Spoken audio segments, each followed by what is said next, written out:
ግብረ ሰዶም፣ ዝሙት እንዲህ ያለው ነገር ሁሉ ቢጠራ ለነዚህ ሁሉ ምንጫቸው ጥጋብ ነው እና ጥጋብ ለሰው ቀላል ኃጢአት ሊመስለው ይችላል። ግን ዓለምን በእሳት ያነደደ ኃጢአት ነው። ለምሳሌ እግዚአብሔር የሰዶምን ከተማ ዘር እንዳይተርፍ አድርጎ ያነደዳት ለምንድን ነው ብለን ስንጠይቅ ራሱ የሰራዊት ጌታ እግዚአብሔር እንዲህ ብሎ ይናገራል። ስለዚህ ርዕሳችን ጾም ነው። ጾም የሚል ርዕስ እንይዛለን። ዛሬ የመግቢያ ርዕስ የምናደርገው ወይም መግቢያችን ስለ ጾም ስለ ራሱ ከመነጋገራችን በፊት ስለ ጥጋብ እንነጋገራለን። ስለ ጥጋብ እንነጋገርና በጥጋብ አድርገን ወዴት ይኬዳል? በጾም ጥጋብን ቀንሰን ወደ ጾም እንሄዳለን ማለት ነው። እና ጥጋብ ምንድን ነው የሚለውን ነው የምንማማር ማለት ነው። ዛሬ ጥጋብ ምንድን ነው የሚል ርዕስ እንማር። እስኪ ሁላችሁ ጥጋብ ምንድን ነው በሉ በሉ ደግማችሁ። አቤት ጥጋብ ምንድን ነው? እሱ ነው የምንማማረው። የጾም ተቃራኒ ነው ጥጋብ እንደምታውቁትና ጽጋብ በግዕዝም ጽጋብ ነው፣ በአማርኛ ጥጋብ ተብሎ ይነገራል። ዓለምን እግዚአብሔር ብዙ ጊዜ በመቅሰፍት እንደመታው ሁላችሁም በታሪክ ታውቃላችሁ። ዓለምን በመቅሰፍት ካስመታ ኃጢአት መካከል አንዱና ዋነኛው ጥጋብ ነው። ለምሳሌ እግዚአብሔር ዓለምን በመቅሰፍት እንደቀሰፈ ከምናውቃቸው ታሪኮች አንዱ የኖህ ዘመን አንዱ ነው። የሰዶም ዘመን አንዱ ነው። እነዚህ ሁሉ ዓለምን እግዚአብሔር አንደኛ በንፍር ውሃ፣ ሁለተኛ በእሳት እንዲያጠፋ ያደረገው በምንድን ነው ሲባል በጥጋብ ምክንያት ነው። ግብረ ሰዶም፣ ዝሙት እንዲህ ያለው ነገር ሁሉ ቢጠራ ለነዚህ ሁሉ ምንጫቸው ጥጋብ ነው እና ጥጋብ ለሰው ቀላል ኃጢአት ሊመስለው ይችላል። ግን ዓለምን በእሳት ያነደደ ኃጢአት ነው። ለምሳሌ እግዚአብሔር የሰዶምን ከተማ ዘር እንዳይተርፍ አድርጎ ያነደዳት ለምንድን ነው ብለን ስንጠይቅ ራሱ የሰራዊት ጌታ እግዚአብሔር እንዲህ ብሎ ይናገራል። ትንቢተ ሕዝቅኤል ምዕራፍ 16 ቁጥር 49 ላይ እንዲህ ሲል ይናገራል። ዝንቱ ውእቱ ኃጢአታ ለሰዶም እህትኪ፣ ኢየሩሳሌም ሆይ የእህትሽ የሰዶም ኃጢአት ይህ ነው ይላል። የእህትሽ የሰዶም ኃጢአት ይህ ነው። ምንድን ስንለው ትዝርት፣ የመጀመሪያው ትዕቢት ነው። ከዛ ወፀጊበ ኅብስት፣ እንጀራን መጥገብ። ይውላችሁ ሰዶምን በእሳት አንድዷታል እግዚአብሔር። በምን ኃጢአቷ ነው ስንለው አንደኛ በትዕቢት አለ። ከዛ ስንለው እንጀራን በመጥገብ። ሁለተኛው ኃጢአት ስንለው ደግሞ እረፍት ወምረፍት ይላል።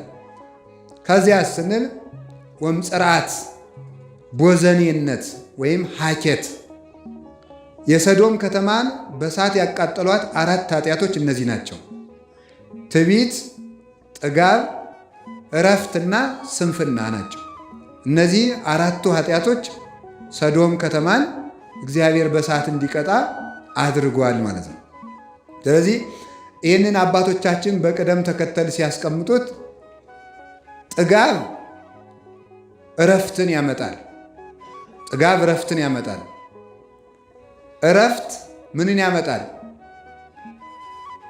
ሐኬትን ወይም ደግሞ ጽርዓትን ቦዘኔነትን ያመጣል። ይሄ ምንን ይወልዳል? ትዕቢትን ይወልዳል ማለት ነው። ራሳቸው ቅደም ተከተል አላቸው። ሰው ሲጠግብ እንግዲህ እንደምታውቁት ጦሙን የዋለ ሰው ተግተው ሲቆፍር፣ ሲያርስ፣ ሲኮተኩት፣ ሲያርም የነበረ ሰው ምሳ ስታበሉት እንቅልፍ ይለዋል። ጥጋብ ምንን ያመጣል ማለት ነው? እረፍትን ይወልዳል ማለት ነው። ጥጋብ እረፍትን ይወልዳል። እረፍት ስለዚህ ሰው ሲበላ ያለመጠን በበላ ጊዜ ማረፍ ነው የሚፈልገው። ቢደክመዋል ማረፍ ይፈልጋል። ሲያርፍ ምን ይሆናል ደግሞ? ሰውነቱ ልህሉህ ይሆናል። ልዕሉ ይሆናል። ልል ዘሊል ይሆናል ማለት ነው። ተመልከቱ። የታን ዘይልል እንዲል ይላሉ አባቶቻችን። ልዕሉ ዝም ብሎ ይሄ ነዝላል ይሆናል ማለት ነው። ነገሩን በአግባቡ ማከናወን የማይችል ከራስ ጠጉሩ እስከ እግር ጥፍሩ ድረስ በድንጋይ የተቀጠቀጠ ያህል እስኪሰማው ድረስ ሰውነቱ በሙሉ ድቅቅ ይላል፣ ያቅተዋል። የተደበደበ ያህል ይሰንፋል፣ ይዝላል። እጁ ይሰንፋል፣ እግሩ ይሰንፋል፣ ደረቱ ይሰንፋል፣ ሰውነቱ በሙሉ ይሰንፋል። ምን ይወልዳል? ከዚያስ ስንፍናን ይወልዳል ማለት ነው። ከዛ ስራውን በአግባቡ ማከናወን ያቅተዋል። መጻሕፍቱን በሙሉ ለጸሎት ቁሞ ጸሎት ጀምሮ ጸሎቱን እግዚአብሔር ይወደዋል ወይም በእግዚአብሔር ፊት እየጸለይኩት ነው ሳይሆን ገጾችን እየጨረስኳቸው ነው ወይ ብሎ መቁጠር ይጀምራል ማለት ነው። ከዛ በኋላ እንቅልፍ ይዞት ይተኛል ማለት ነው። ያንን የሚያመጣው ምንድን ነው ሲባል ጥጋብ ነው። ጥጋብ እረፍትን ያመጣል። እረፍት ስንፍናን ያመጣል። ስንፍና ደግሞ ሰውነት ሲታጀር ደግሞ ምን ያመጣል? ትዕቢት ይመጣል ማለት ነው። ትዕቢት ይመጣል። ቦዘኔ የሆነ ከሆነ የተነሳ ትዕቢት ያድርበታል።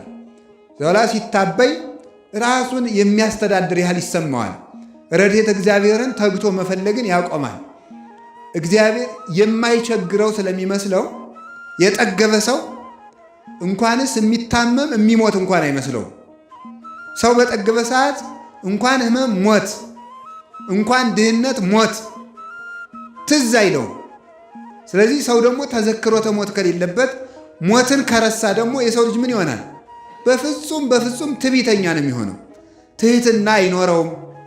ለተራበ አያዝንም፣ ለተቸገረ አያዝንም፣ ለታመም አያዝንም። ሰዎች ተሰደዱ ሲባል እንደ ቀላል ተረትና ታሪክ ያዳምጠዋል እንጂ ከልቡ ውጋት ሆኖ አይሰማውም። ሰው ለሰው የማያዝንበት ምክንያት ከዚህ የተነሳ ነው። ሕማም ከሰው ቁስል እንጨት ቢሰዱበት አያምም ይባላል አይደለም? የሰው ችግር ሰው የማይረዳው ስለሚጠግብ ነው። የረሃበው ሰው የማንንም ችግር ያዳምጣል። ረሃብ በሌለበት መደማመጥ የለም። ጥጋብ በሌለበት ሰው አያደምጥም፣ አይስማም። ታውቃላችሁ አይደል? አሁን ዝም ብሎ እድሜ ልኩን በሙሉ እየበላ ያደገ ሰው ምንድን ነው የሚሆነው? ለሰው አያዝም። ብታውሉት እንዲህ ያለ ሀገር እኮ ድርቅ መታው ሲባል ተው እኔ ይቅርታ አድርጉልኝ ጭንቅ አልሰማም፣ እኔ እንደዚህ ያለ ነገር ከፊቴ አታውሩብኝ ነው የሚለው ማለት ነው። መስማት ራሱ አይፈልግም። አንዳንድ ሰዎች አሉ አሁን በከተማ ትልልቅ ባለጸጋ የሚባሉት ይሄ የስደተኞች ታሪክን የሚዘግብ ፊልም እንኳን ሲመጣ ዝጉ ልጆች መጨናነቅ የለባቸውም የሚሉ ማለት ነው። እነዚህ ልጆች ምንድን ነው የሚሆኑት? ከዛ ያለ ጊዜው እንደበቀልና ፀሐይ ሲወጣ ወሶበ ሰረቀ ፀሐይ መጽለወ እስመ አልቦ እመቅ ለመሬቱ ጥልቅ ስለሌለው አፈሩ ጥልቅ ስላልሆነ በሾህ ላይ በጭንጫ ላይ የበቀለ ስለሆነ አለ ፀሐይ በወጣ ጊዜ ደረቀ አለ። እንደዚህ ነው። ተመልከቱ። እየጠገበ የኖረ ሰው ችግር በመጣ ጊዜ ወዲያው የሚደርቅ ተክል ነው። ጌታ ይህን ነው የተናገረው። ማቴዎስ 13 ላይ በጭንጫ ላይ የወደቀ ዘር ነበረ፣ ፀሐይም በወጣ ጊዜ ደረቀ፣ ለመሬቱ ጥልቀት የለውምና። ሐዘንን የማይወዱ ሰዎች በትንሽ መከራ ሃይማኖታቸውን ይክዳሉ። በትንሽ መከራ ጠባያቸው ይለካል። ከሰው ጋር መኖር አይቻላቸውም። አትንኩኝ ባዮች ናቸው። ሁልጊዜ ማለት ነው ደካሞች ናቸው። እንዲህ ያለ ድኩም የሚያደርገው ምንድን ነው? ሁልጊዜ መጥገብ ነው። ለሰው ማዘን፣ ርኅራኄ፣ ምሕረት የሚጠፋው እግዚአብሔር ሰውን የሚምረው ሰው ለሰው ሲያዝን እግዚአብሔር ደግሞ ለእሱ ይራራል። ተመልከቱ። እናንተ ለባልንጀሮቻችሁ መሐሪያን ሩሩሆች ሁኑ ከመ ትኩኑ ውሉዶ ለአቡክሙ ዘበሰማያት፣ ለሰማይ አባታችሁ ልጆች ትሆኑት ዘንድ እናንተም ለባልንጀሮቻችሁ ሩሩሆች ሁኑ። የሰማይ አባታችሁ ለፍጥረት ሁሉ እንደሚራራ እናንተም ለፍጥረት ሁሉ ስትራሩ የሰማይ አባታችሁን የእግዚአብሔርን መልክ እንደያዛችሁ በዚህ ይታወቃል። ያንን መልክ እንዳንይዝ የማያደርገን መተዛዘንን የሚያጠፋው ምንድነው ስትሉ ጥጋብ ሰው ለሰው እንዳያዝን ያደርገዋል። ሰው ለሰው ካላዘነ ደግሞ እግዚአብሔር ለሀገር ምሕረት አይልክም ማለት ነው። ስለዚህ የቸርነት ማጥፊያው ምንድነው? ጥጋብ። ሰሎሞንን ያህል ንጉሥ የዳዊትን ልጅ ምንድን ነው ያደረገው? እንዲህ ያደረገውን ይመስላችኋል? ጥጋብ። የአንድ ቀን ሰው ርቦት በዚያ በቤተ መንግሥት ሲለምን አይደለም ስለ እግዚአብሔር እህል ሲል ምንድን ነው ያለው? አይ ምን ሆኖ ነው አለ። እርቦት። ለመሆኑ ረሃብ ምንድን ነው አለ። ረሃብ ምንድን ነው ብሎ መለሰ። ነው ተቀምሳታለህ ብሎ እግዚአብሔር የገዛ ቀለበቱን አጠፋት። ከዛ በኋላ ሰሎሞን 2 እየለመነ በላ ብቻ አይደለም የሚበላው ማጣ። ማዘን እንዲለምድ እግዚአብሔር ጥጋቡን አራቀለት።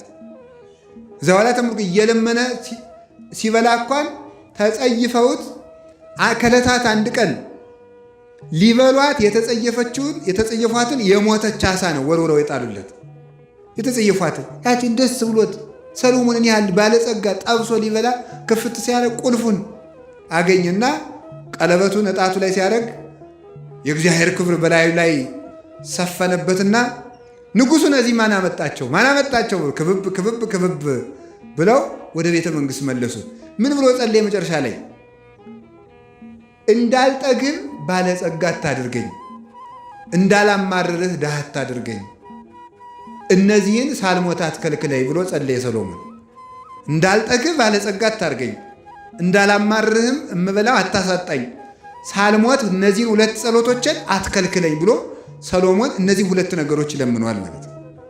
ስለዚህ ድህነትም ክፉ ነው፣ ባለጸግነትም ክፉ ነው። ረሃብም ክፉ ነው፣ ጥጋብም ክፉ ነው። ሰው ረሃብን አትንሳይ ብሎ መጸለይ፣ ረሃብ አትስጠኝ ብሎ መጸለይ፣ የዕለት እንጀራዬን አትንሳይ ብሎ እንደሚጸልይ ከጥጋብ ጠብቀኝ ተብሎ ተጸልየዋል። ሰሎሞን ጸልየዋል። ከጥጋብ ጠብቀኝ። ሰው ሲጠግብ ማዘን ያጣል። ሲያዝን ማዘን ሲተው ይጨክናል። ሲጨክን ደግሞ እግዚአብሔርን በሱ ይጨክንበታል ማለት ነው። ስለዚህ ተመልከቱ፣ እግዚአብሔር እንኳንስ ለሚጠግቡ ሰዎች እንኳንስ እኛ በስጋ ያለነው ስጋውያን ደማውያን ኤልያስን ያህል ነቢይ በሀገር ሰው ሙቶ እያደረ ከብቱ ውሃ ሰው ውሃ እያለ የሰው አጥንት እንደ ቅጠል እየረገፈ ኤልያስን ያህል ደግ ሰው የሰዎችን ችግር መረዳት ያቃተው ምን ሲሆንበት ነው? የእሱ ምሳ ስላለችለት ነው። እግዚአብሔር ከአንድ ቦታ አስቀመጠና ለነቢዩ ለኤልያስ ስጋውን ያመጣለታል። አንዳንድ ጭን ስጋ ይመጣለታል። አንዳንድ ጭን ስጋ እየመጣለት ያችን ይበላል። ውሃይቱ ከማር ከውሃ የምትጣፍጥ ንጹሕ ምንጭ ትፈልቅለታለች።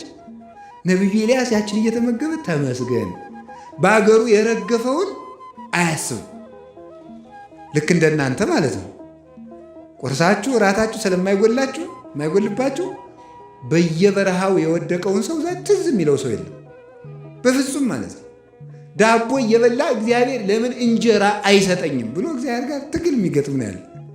ለምን የማይሰጠኝ የቤት ኪራይ የሚከፍለው ሳያሳጣው እግዚአብሔር ለምን ቤት አይሰጠኝም ብሎ ነው ሰው የሚበሳጨው ማለት ነው። ራሱ ስለበላ በየበረሃው ቀባሪ አጥተው የሚቸገሩትን የሚያስባቸው የለም። ጠያቂ አጥተው የታሰሩትን የሚያስባቸው የለም። ለዚህ ነው እግዚአብሔር ጥጋብን አጥብቆ የሚጠላው እና ኤልያስ እንኳን ያችን እየተመገበ ቁጭ አለ። ባለ አንድ ቀን እግዚአብሔር እነዚያን ቁራዎች በሉ አቁሙ፣ ይሄ ሰውዬ ለሰው ማዘን አቁሟል፣ የራሱን ምሳና ራስ ስላልነሳሁት አቁሙ፣ ዝናብ እንዲጠይቀኝ እኔን አቁሙ አላቸው። ቁራዎችን አስቀረ። ቁራ ነበረ። አይ የቁራ ስም ሲለወጥ የእኛ ስም ሳይለወጥ ቀረ። ቁራ የሁላችሁ ድሮ እንደወጣ ሆዳም ብሎ እንደበላ ነበር የቀረ። እግዚአብሔር ግን ሲለውጥ መልካም ነው። ስጋ እየበላ በዚያው የወዳደቀ ሰው እየበላ በኖህ ዘመን በዚያው ወድቆ የቀረው ማን? ቁራ በኤልያስ ጊዜ ስንቅ አቀባይ ሆነ። ይሁላችሁ እግዚአብሔር ሲፈልግ በአሞራ አፍም ስጋ አምጥቶ ይመግባል ማለት ነው። በበላተኛ አፍ ምግብ አምጥቶ እግዚአብሔር ይመግባል። በበላተኛ አፍ እኮ ነው የሚያመጣው። ስለዚህ ምን አደረገ? መገበውና ነቢዩ ኤልያስ እየወጣ ቢያይ የለም። ቋኑ ይፈይቶ ለቋ የቁራም ወንበዴ ያለበት ለቁራም የቁራ ወንበዴ ይኖርበት ይሆን? ምንድን ነው ነገር? እየወጣ ቋኑ ይፈይቶ ለቋ እያለ እየወጣ የለም። ከዚያ በኋላ ውሃይቱን ደግሞ ሄዶ ቢያት ደርቃለች። አዲያ ኤልያስ እንደኔና እንደናንተ ተበጻባጺ አይደለም። ይሄ ዝም ብሎ ሁከትም ይገባል። ፈጣሪዬን የምን በደልኩ አላለም። ምን በደልኩን ያንተ ብዬ ወጥቼ ረሃብ የምትገለኝ? ዝም ረሃቡን ታግሶ ምንድን ነው ነገር ብሎ ዝም ታግሶ ጀግና አይደል? ዝም አለ።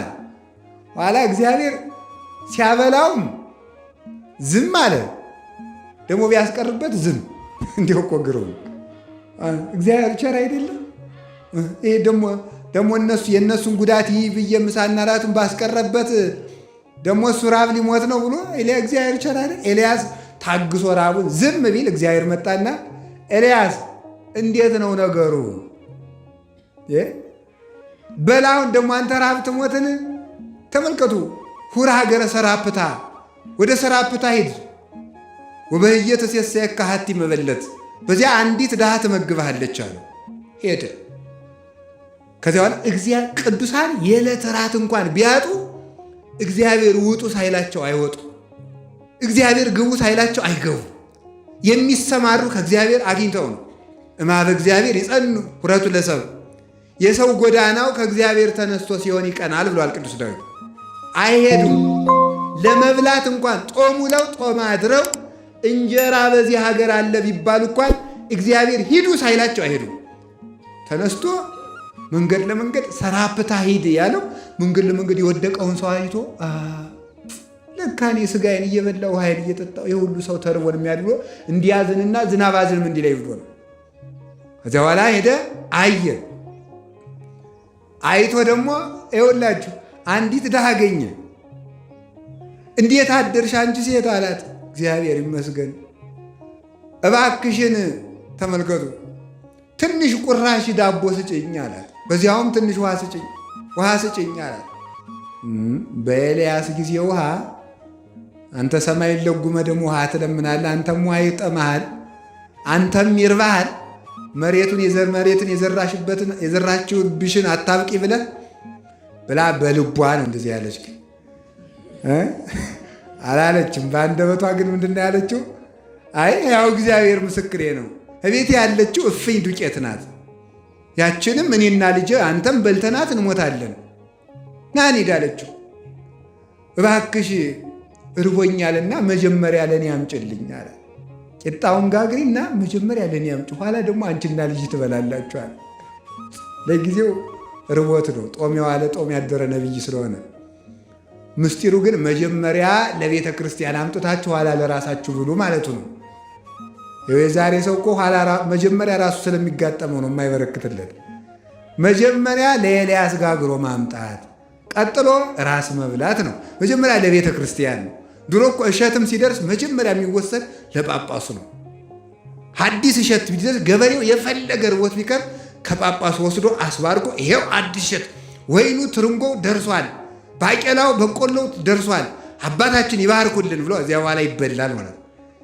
ኋላ ይኸውላችሁ ያችን ቁራሽ ዳቦ እስከሚለምን ድረስ ሲደርስ ነቢዩ ኤልያስ ቅዱስ ኤልያስ እርቦት ነበር፣ ለተራቦት አዝኖላቸው ነበር። ይህ እንዲርዋቸዋል ብሎ ከዚያ በኋላ አንቺ ሴት እግዚአብሔር ይበርክት ብሎሻል አለና ሲባርከው በረከተ። እህል እስከሚበቅል ድረስ በረከት ከቤትሽ አይጠፋም አበረከተው። ሲበረክትለት ደግሞ ያችን ዳቦ በዘይት እየበላ ረሳ። ይኸውላችሁ ረሳ። ጥጋብ ክፉ ነው አላለችም? እንኳን እንደኔና እንደናንተ ያለነውን ተራ ሰዎች ነቢዩን እንኳን አስረስቶታል። ጥጋብ ክፉ ነው። አስረሳው። ነቢይ ኤልያስ ያችን ቀን ጸሎቱን ይጸልያል፣ ትንቢቱን ይተነበያል፣ ምስጢረ ነቢያትን በሙሉ ያመሰጥራል። እግዚአብሔርን ባይኑ ያየዋል። ንጹሕ ድንግል ንጹሕ መንፈሳዊ ነው። በሰርክ ሰዓት ምግቡን ያቺ መበለት ትሰጠዋለች። ተመስገን ብሎ ቁጭ አባ ሀገር የሚያልቀውን ሕዝብ ትዝ የለም። ለጉሟል ሰማዩን። ይሄ ሰውዬ አገር ሊያጠፋ አይደለ ብሎ ደግሞ እግዚአብሔር እንግዲያማ ተሻለማ ብሎ አንድ ቀን ታቅፎ እሷን አስታቀፈችውና በልጄን ያዝልኝና እኔ ውሃ ይዤ ልምጣ ብላ ውሃ ብትሄድ እንጨጨራሩ ልቅሜ ልምጣ ብትል እግዚአብሔር እንግዲህ ፊት ቁራ ባስቀርብህ አላዝን አልክ፣ ውሃ ባስቀር አላዝን አልክ። ደግሞ ዛሬ እንግዲህ ከድሃ ቤት ባበላ ደግሞ ለፍጥረት አታዝንም እንዴ ብሎ እንደያዘው የሴቲቱ ልጅ ሞተበት። ኤልያስ እንደታቀፈው ኋላ አፉን ከአፉ እጁን ከእጁ ገደመና ጌታዬ እንዴ ምንድን ነው የነገር? እንግዲህ እኔን ማን ነቢዩ ኤልያስ መጣ ይለኛል? ነፍሰ ገዳዩ ኤልያስ መጣ ይለኛል እንጂ ይሄን ልጅ አስነሳ አለ። ተበሳጭቶ ማለት ነው። ጠብቅ ተብዬ በህድ እኔ የእግዚአብሔር ነቢይ ነኝ፣ ያንተ ነቢይ ተብዬ ሙት ማስነሳት ሲገባኝ ከእኔ እጅ ደግሞ ሰው ይሙትብኝ እንዴ ብሎ ደግሞ እሱም ተናዶ ወደ እግዚአብሔር ጸለየ። ኤልያስ አዘንክ አለው። ምን ነው አላዝን? ሰው ጠብቅ ተብዬ እጄ ላይ ሲሞት ላላዝን ነው እንዴ? አንተ ላልፈጠርከው ፍጥረት ስታዝን እኔ ለፈጠርኳቸው አላዝን? ፍሩ አስተርእዩ ለአክዓብ፣ በላውን ሂድና ለአክዓብ ተገለጥለት። እንዲሁም ነቢዩ ኤልያስ ይላል ድርሳነ ኤልያስ አንድ ቀን ቁጭ ብሎ እንዲያው በሰገነት ላይ ሆኖ ሲመላለስ ደግሞ የደመናው ደግሞ መልአክ አለው አይደል? የደመናው መልአክ ደግሞ ደመናውን የሚያመላልስ መልአክ አለ። እኔ ስራዬን እንዴት ነው ይሄ ሰውዬ የኔን ስራ ቀማ እኮ አለ። ደመና የሚያመላልሰው መልአክም ደግሞ ተቆጣ። ደግሞ የኢየሱስ ስራው በምድር መጸለይ ነው። እኔ ስራ ገብቶ ደመናዬን እንዴት ይጋርዳል? አዘንባለሁ ብሎ ደግሞ ወደ እግዚአብሔር ፊት ቆመ። ዛሬ ተመልከቱ። አይ ተው፣ እሱ ለእኔ አምልኮት ቀንቶ ነው እንጂ ኤልያስ ትዕቢተኛ ሆኖ ለእሱ ክብር ብሎ አይደለም። ተዋለ። መልአኩ ፈጣሪ ፍቀድልኝ አለ። ቻልክ እንግዲህ አዝንም አለ። ላይ ኤልያስ አንድ ቀን በሰገነት ላይ ሆኖ ትክ ብሎ ቢያይ ከባህሩ የደመናው መልአክ ውሃ ጠለፍ አድርጎ ሲወጣ አየው። ማን ነው እኔ ሳልሰማ ደግሞ ደመና የሚጠቅስ ደግሞ ብሎ በዓይኑ ጠቀስ ቢያረጋት ያቺ ደመና ብትን አለች። መልአኩ ተቆጥቶ መጥቶ አንተ እንዴት እንዲታረጋለህ? አንተ ትቢያ ነህ፣ አመድ ነህ፣ እኔ መልአክ ነኝ። አንተ በእኔ ስራ የምትገባ ለምንድን ነው አለ። አይ እንግዲህ ይህን ያህል ስትናገር እኔ እንዳልተናገርኩ አለ ኤልያስ። እኔ ለአምልኮተ እግዚአብሔር ቀንቼ ነው በሌላ አይደለም አለው። ተመልሶ ሄደ።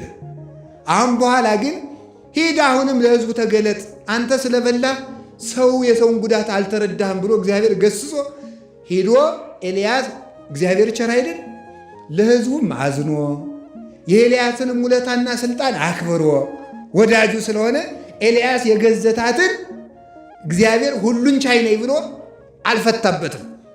አስፈቅዶ አታሎ ነው። ሂድ ኤልያስ ቀስ እያደረገ ነው። እንደኔና እንደናንተ ያለውን በጉንፋን ቢሆን ብሎ እንደ ግዱን ስራው እንዲሰራ ያደረገው ነበረ። ኤልያስን ግን አታሎ ለእሱ አምልኮት የሚቀና ስለሆነ ሂድና ዝንም አንተ ፍታ ብሎ እግዚአብሔር እሱን ላከው። ፈታና ዝናም ዘነመ እና የእግዚአብሔር ቤተሰቦች ሲበሉ ሲጠጡ እንኳንስ እኛን ነቢያትን፣ ደናግላንን፣ መነኮሳትን፣ ቅዱሳንን ሳይቀር ጥጋብ ዓላማቸውን ያስረሳል ለማለት ፈልጌ ነው። እግዚአብሔር ከጥጋብ ያድነን። ጥጋብ እጅግ በጣም ክፉ ነው። የሰዶም ሰዎች እንዳልኳቸው የተቀጡት በምንድን ነው? በጥጋብ ነው። ዝሙት የሚወለድ ከምንድን ነው? ከጥጋብ። ብዝሃ ዕፀው ያስተናድዶ ለእሳት ወብዝሃ መብል ያስተናድዶ ለፍቶት። የእንጨት ብዛት እሳቱን በደንብ ያነደዋል። የመብል ብዛት ዝሙትን በደንብ በሰውነት ውስጥ ያቀጣጥለዋል ይላል። እንጨት በጨመርን ቁጥር እሳቱ እንደሚጨምረው መብል ስንጨምር ዝሙት ይጨምራል ማለት ነው። ይሄ ነው። ከተራበ ሰው ሰውነት ዝሙት አይገኝም። ዝሙት የሚገኘው አርፎ ከሚበላ ከሚጠጣ ሰውነት ነው። እየበላ ከማይሰድ ከማይጾም ያለመጠን ከሚበላ ከእንዲህ ያለ ሰው ዝሙት ይሰለጥንበታል። ስለዚህ የኖህ ዘመን ሰዎች የክፋታቸው መነሻ ጥጋብ ነው። አብዝተው በሉ።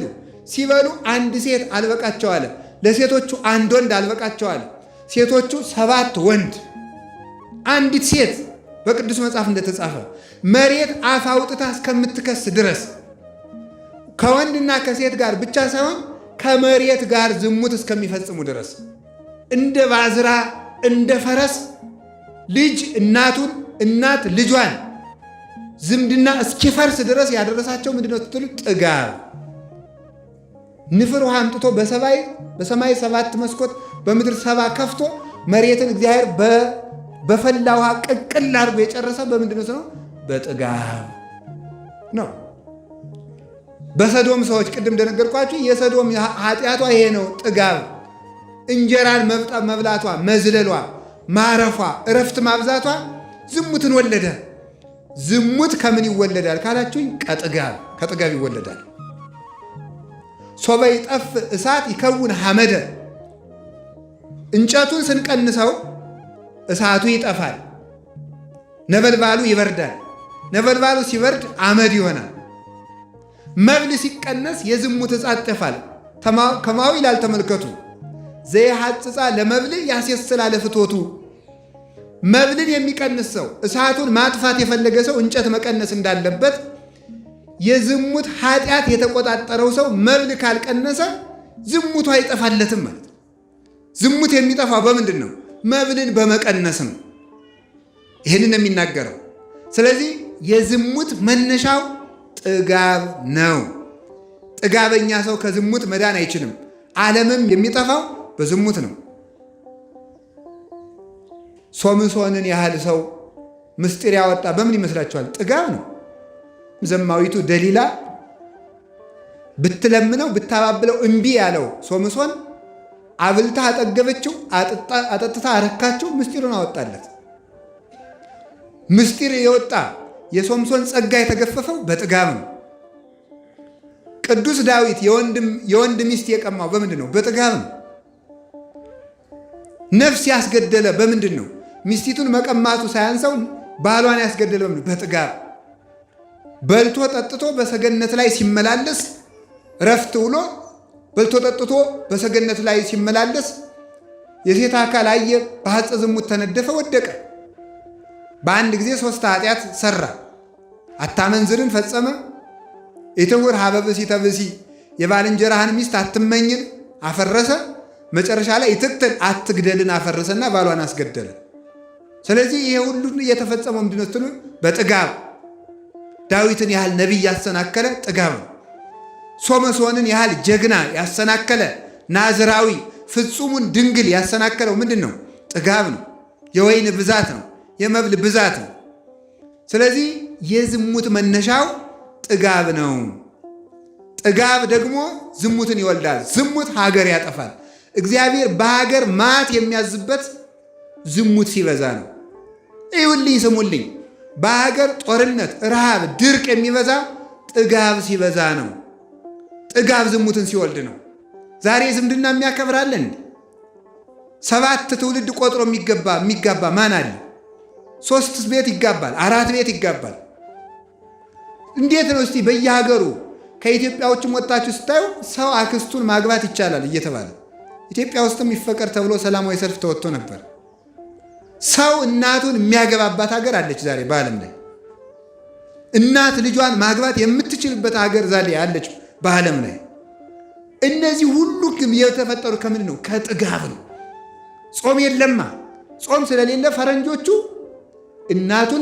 እናቴን እንዳገባ ፍቀዱልኝ አለ። አባት ልጄን እንዳገባት ፍቀዱልኝ አለ። እናት ልጄን እንዳገባው ፍቀዱልኝ አለች። ምን ጥጋብ! 365 ቀን መብል ነዋ። ጥጋብ ነው ግብረ ሰዶምን የወለደው። አውሮፓውያንና ሌሎቹ አሜሪካውያን ሲጠፉ ምን በማለት ነው የጀመሩ? ጾም ይቅርብን ብሎ ማርቲን ሉተር ጾም ይቅር ብሎ ጀመር አይደለም? እንደምታውቁት ጾም ቀረ። ሲቀር ምን አለ ተመልከቱ። ከዚያ በኋላ ከትዳር ወጥተው 5-6 ማግባት እንዲፈቀድላቸው መንግስትን በህገ መንግስት እንዲያካትት ጠየቁ። ቀጠሉ። የተመሳሳይ ጾታ ጋብቻ ይፈቀድልና ነው። ይሄ ሁሉ የወለደው ምን ነው? ጥጋብ። 24 ሰዓት የሚበሉ ፈረንጆች ይህንን ወለዱ ማለት ነው። ጥጋብ ይህንን ሁሉ ነገር አምጥቷል።